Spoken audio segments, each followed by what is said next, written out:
ನಾನೀಗ ಹಬೆ ರಾಗಿ ರೊಟ್ಟಿ ಮಾಡೋದು ತೋರಿಸ್ಕೊಡ್ತಾ ಇದ್ದೀನಿ. ಒಂದು ಬಟ್ಲಿಗೆ ಒಂದು ಸಣ್ಣ ಕಪ್ಪಷ್ಟು ನೀರು ಹಾಕ್ಕೊಂಡಿದ್ದೀನಿ. ಅದಕ್ಕೆ ಸ್ವಲ್ಪ ರುಚಿಗೆ ತಕ್ಕಷ್ಟು ಉಪ್ಪು ಹಾಕ್ಕೋತಾ ಇದ್ದೀನಿ. ಈಗ ಅದಕ್ಕೆ ಸ್ವಲ್ಪನೇ ರಾಗಿ ಹಿಟ್ಟು ಹಾಕ್ಕೋತೀನಿ. ನೋಡಿ, ಸ್ವಲ್ಪನೇ ಹಾಕ್ಕೋಬೇಕು ಇದಕ್ಕೆ. ಇದನ್ನ ಇಮಿಡಿಯೇಟಾಗಿ ಚೆನ್ನಾಗಿ ತೊಳಸ್ಕೋಬೇಕು. ಇದಕ್ಕೇನು ಆಯಿಲ್ ಹಾಕೋಗ್ಬೇಡ, ಆಯಿಲ್ ಲೆಸ್ ರೊಟ್ಟಿ.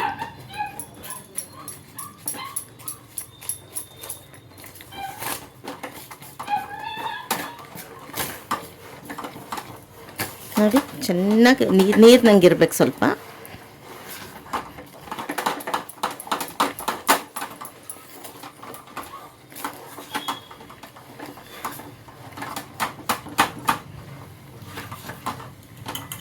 ಈಗ ಇದನ್ನು ಸ್ಟವ್ ಆಫ್ ಮಾಡಿ ಸ್ವಲ್ಪ ಹಿಟ್ಟಿನ ಜೊತೆ ಹಾಕ್ಕೋತಾ ಇದ್ದೀನಿ. ಸ್ವಲ್ಪ ಹಿಟ್ಟು ಹಾಕಿ ಅದ್ರ ಜೊತೆಗೆ ಹಾಕಿ ತೊಳಸ್ಕೋಬೇಕು. ಕೈಯಲ್ಲೇ ಚೆನ್ನಾಗಿ ಮಿದ್ಕೋಬೇಕು ಇದನ್ನು.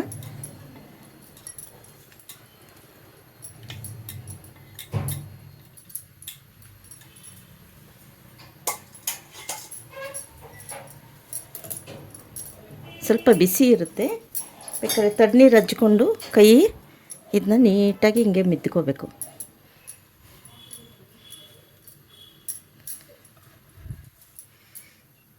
ನೋಡಿ, ಇದು ನಾದದಷ್ಟು ಚೆನ್ನಾಗಿ ಬರುತ್ತೆ. ಹಿಟ್ಟು ಹಾಕ್ಕೊಂಡು ನಾದ್ಕೋಬೇಕು. ಸ್ವಲ್ಪ ಬೇಕಾದ್ರೆ ತಣ್ಣೀರು ಇದು ಮಾಡ್ಕೋಬೇಕು. ತಣ್ಣೀರು ಸವರ್ಕೊಂಡು ಮಾಡಬೇಕು. ನೋಡಿ, 2 ಸ್ಪೂನ್ ಹಾಕಿದ್ದು ನೋಡಿ ಎಷ್ಟಾಗುತ್ತೆ. ಇದರಲ್ಲಿ ಒಂದು 4-5 ರೊಟ್ಟಿ ಆಗುತ್ತೆ. ಈಗ 1 ರೊಟ್ಟಿಯಷ್ಟು ಹಿಟ್ಟು ತೊಗೋತೀನಿ.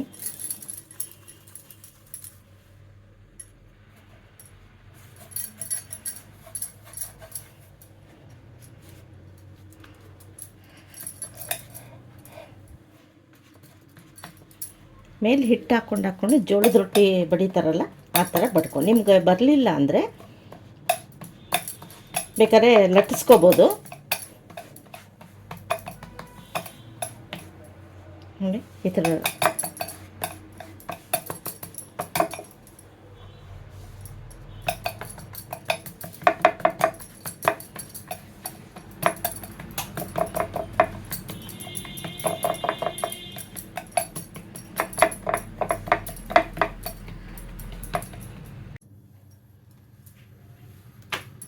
ನೋಡಿ, ಹೆಂಚು ಮೇಲೆ ಹಾಕೋದು ತೋರಿಸ್ತೀನಿ.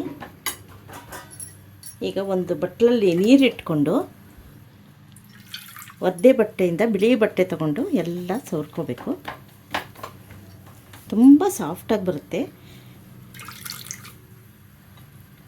ಶುಗರ್ ಪೇಷಂಟ್ಸ್ಗೆ, ಈ ಡಯಾಬಿಟಿಸ್ ಇರೋರಿಗೆ, ಇವ್ರಿಗೆಲ್ಲ ಸುಮ್ಮನೆ ರಾಗಿ ಒಳ್ಳೆಯದು. ಆ ಗೋಧಿಗಿನ್ನ ರಾಗಿ ಒಳ್ಳೆಯದು. ಅದಕ್ಕೆ ರಾಗಿದೇ ಐಟಮ್ ತೋರಿಸ್ತಾ ಇದ್ದೀನಿ ನಾನು. ನೋಡಿ, ಈ ಥರ ರೊಟ್ಟಿ ಮಾಡಿಕೊಂಡು ನೀವು ಯಾವುದಾದ್ರೂ ಪಲ್ಯ, ಚಟ್ನಿ ಇವೆಲ್ಲದ್ರ ಜೊತೆನೂ ತಿನ್ಬೋದು. ಇಲ್ಲ ಸಾಂಬಾರಿದ್ರೆ ಸಾಂಬಾರು ಜೊತೆಗೂ ತಿನ್ಬೋದು.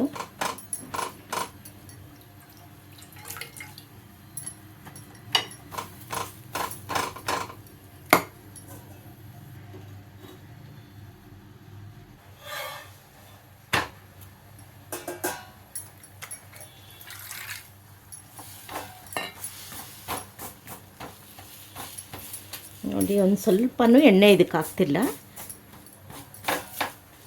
ಎಣ್ಣೆ ಬೇಡ ಅನ್ನೋರೆಲ್ಲ ಈ ಥರ ರೊಟ್ಟಿ ಮಾಡ್ಕೊತೀನಿ. ನೀವಿನ್ನೂ ಜಯಾ ಸ್ಕಿಲ್ಸ್ಗೆ ಸಬ್ಸ್ಕ್ರೈಬ್ ಆಗಿಲ್ಲ ಅಂದರೆ ಜಯಾ ಸ್ಕಿಲ್ಸ್ ಚಾನಲ್ಗೆ ಸಬ್ಸ್ಕ್ರೈಬ್ ಆಗಿ, ಲೈಕ್ ಮಾಡಿ, ಶೇರ್ ಮಾಡಿ. ಇನ್ನೂ ಹೊಸ ವೀಡಿಯೋಸ್ ಎಲ್ಲ ಅಪ್ಲೋಡ್ ಮಾಡ್ತೀನಿ.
ನೋಡಿ ಎಷ್ಟು ಸಾಫ್ಟಾಗಿ ಬರುತ್ತೆ.